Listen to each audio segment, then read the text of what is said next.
नमस्कार. हा नमस्कार. तुमचं नाव पूर्ण सांगा की.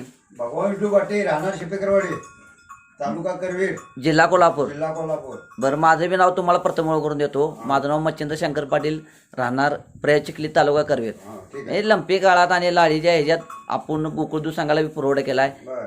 लंपी काळात 12 ते 13,000 जीवदान दिले. हा आता ह्या शिपेकरवाडीत तुमच्या भागात तांबवा आणि कोळवा सुरुवात झाली. सुरुवात झाली. म्हणजे तुम्ही सांगितलं बाबा आमच्या जनावरांना बी तांबवून कोळवा सतत चालू असतात. बरोबर आहे. तुम्ही आयुर्वेदिक जो गोल्ड साबण आहे हा वापरला, तुम्हाला किती दिवस झाला आता तुम्ही वापरताय साबण? तो आता वापर आज 5-6 दिवस झाला. 5वा दिवस आहे. हा. किती टक्के अंगावर तांबू आणि कोळवा भरलेल्या? कमीत कमी 90% आम्हाला गुण आहे. 90% गुण आहे. हा. अंगावर पूर्ण भरलेल्या काय ह्या तिन्ही म्हशीच्या अंगावर तांबू तेन तिन्ही म्हशी अंगा होत्या. अंगावर होत्या? हा म्हणजे काय यांचं अंगावर 10 माशी बशी बसत नाही? काय काय नाही, काय नाही. काय नाही. तुम्ही आता साबण वापरून किती टक्के तुम्हाला बाबा रिझल्ट आला या साबणाचा? मला 90% रिझल्ट आला. 90% रिझल्ट आलाय. म्हणजे हा साबण शेतकऱ्याने वापरायचा का नाही? वापरायचा हो, काय अडचण नाही. काय अडचण आहे, वापरायला पाहिजे. हो. तुम्ही हा गोल्ड साबण वापरून समाधान आहे काय? समाधान आहे.